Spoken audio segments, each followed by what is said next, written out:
জিন্দাবাদ কুঠি প্রাণে একই আওয়াজ। খোদাদ্রোহী সার পাবে না, এই বাংলায় ঠাই হবে না, মুসলমানরা জেগেছে আজ। জোর কদমে সামনে চলো, বজ্রকণ্ঠে আওয়াজ তোলো, সবাই মিলে একই তালে দাও না স্লোগান। নারায়ে তাকবীর, নারায়ে তাকবীর। আল কোরআনের আলো, কোরআন সুন্নাহর আলো, ইসলামের জন্য দেশে হয়েছে জন্ম। ইসলামের বিরুদ্ধে গেলে দেশ হবে ভিন্ন। ইসলামের বিরুদ্ধে যারা নিছিল অবস্থান, এই বাংলায় ঠাই হয় নাই, গেছে হিন্দুস্তান। ঠিক কিনা যারা বলেন? ইসলামের বিরুদ্ধে যারা নিয়েছিল অবস্থান, এই বাংলায় ঠাই হবে না, যেতে হবে হিন্দুস্তান। জোর কদমে সামনে চলো, বজ্রকণ্ঠে আওয়াজ তোলো, সবাই মিলে একই তালে দাও না স্লোগান। নারায়ে তাকবীর। আওয়াজ হয় না, সামনের মানুষ আওয়াজ দেয়, পিছনের মানুষ মনে রাগ করছেন। নারায়ে তাকবীর। কোরআন সুন্নাহর আলো, নারায়ে তাকবীর। মুসলমান ইমানদার আল্লাহর গোলাম, মা বাবা যাদের দুনিয়ায় আছে খবরদার, মা বাবার সাথে ভালো আচরণ করা লাগবে কি লাগবে না? বলতেছিলাম যাদের মা বাবা নাই তারা কি করবেন? তারা আপনার মায়ের সাথে যাদের সম্পর্ক ভালো ছিল তাদের সাথে ভালো আচরণ করবেন। সম্ভব হইলে তাদেরকে মেহমানদারির ব্যবস্থা করবেন। সম্ভব হইলে তাদেরকে কাপড় দিবেন। আপনার মা নাই, ঈদের সময় মাকে একটা কাপড় দিতেন, এখন খালা আছে, খালাকে একটা কাপড় দেন, মা সওয়াব পেয়ে যাবে।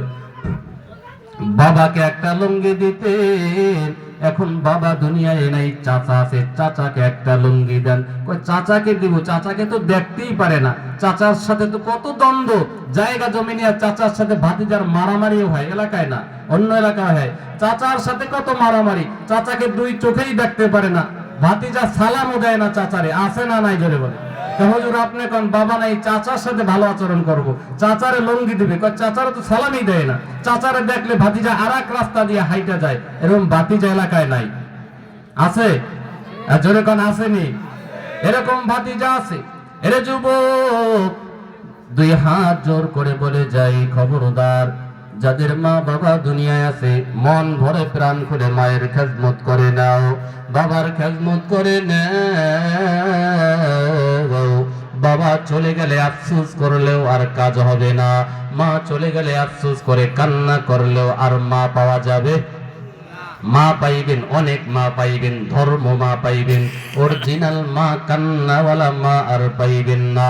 আপনি সাধারণ ব্যথা পাইলে আপনার মায়ের চোখের থেকে অটোমেটিক পানি বের হয়ে যায়।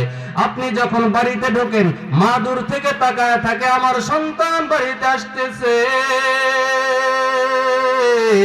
আবার বাড়ি থেকে যখন চাকরিতে রওনা দেন, ঢাকা চলে যান, ঘর থেকে কেউ আপনার পিছনে তাকায় না, আপনি পিছনে তাকায় দেখবেন আপনার মা ঘরের দরওয়াজার ফাঁক দিয়ে আপনার দিকে তাকায় আছে, চোখ দিয়ে তাকায় আছে। আমার সন্তানের ছায়া কোন পর্যন্ত দেখা যায়, ওই মা দূর থেকে আপনার দিকে তাকায় থাকে। সন্তান এখনো সন্তানের মাথা দেখা যায়, সন্তানের চেহারা দেখা যায়। আজকে ওই মাকে চিনুন আর যুবক, ঢাকা থেকে ঈদের মার্কেট করে ঈদের বেতন বোনাস পাইয়া সন্তান ফোন দিছে, মা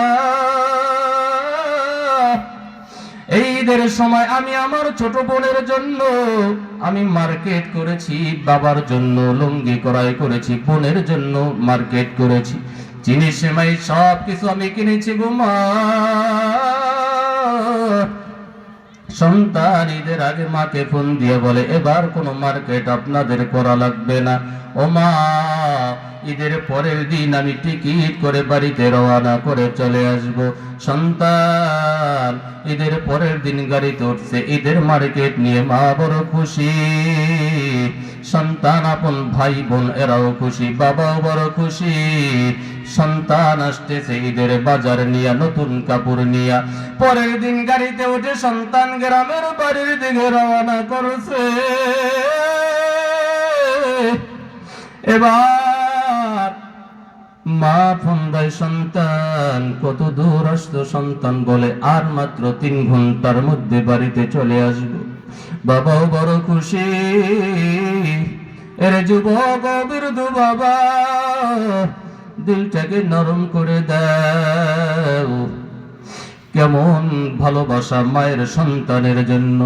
মা একটু পর পর ফোন দেয়, সন্তান কত দূর আসতো? সন্তান ফোন ধরে বলে অল্প সময়ের ব্যবধানে বাড়িতে চলে আসবো। আল্লাহর কি নীলা খেলা, কিছুক্ষণের মধ্যেই ওই গাড়িটা, যেই সন্তান গাড়িতে উঠছে, ওই গাড়িটা অ্যাক্সিডেন্ট করে রাস্তার পাশে পড়ে গেল।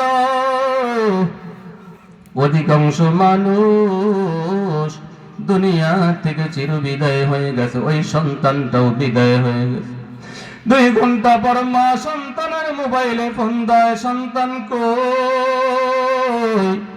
এবার সন্তানের ফোন আর রিসিভ হয় না। বারবার দেওয়ার পর সন্তানের ফোন রিসিভ হয় না। অনেকক্ষণ পর কে যেন সন্তানের ফোনটা রিসিভ করে, বলে কে? বলে আমি আমার সন্তানের কাছে মোবাইলটা দাও, আমি সন্তানের মা। আমার সন্তান কোথায়? সন্তানের কাছে মোবাইলটা দাও। এবার ডাক দিয়া বলে, তুমি সন্তানের মা, তোমার সন্তানের কাছে দেওয়া যাবে না। তোমার সন্তান তো দুনিয়া থেকে চির বিদায় হয়ে 3 টুকরা সাদা কাপড়ের প্যাকেট হয়ে গেছে। মা আওয়াজটা শোনার পর পাগলের মতো হয়ে গেছে, বেহুশ হয়ে জমিনে পড়ে গেল। এবার মা কান্দে। বাবা ডাক দিয়ে বলে, স্ত্রী কেন কান্না করো, কি হয়েছে? আমার সন্তান নাকি দুনিয়ার থেকে বিদায় হয়ে গেছে। এবার বাবা স্ত্রীকে বুঝায়, স্ত্রী কান্না করবা না।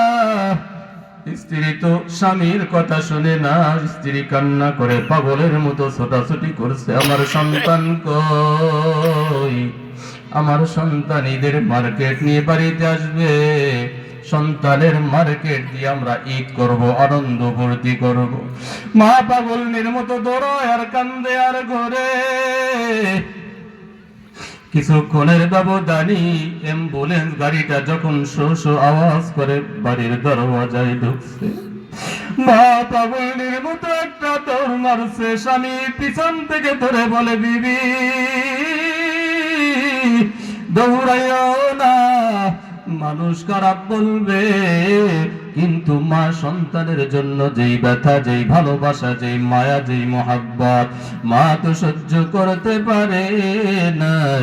মা পাগলের মতো দৌড়াইয়া ওই গাড়ির কিনারায় গিয়ে বেহুশ হয়ে পড়ে গেল। ডাক দিয়া কয়, আমার সন্তান,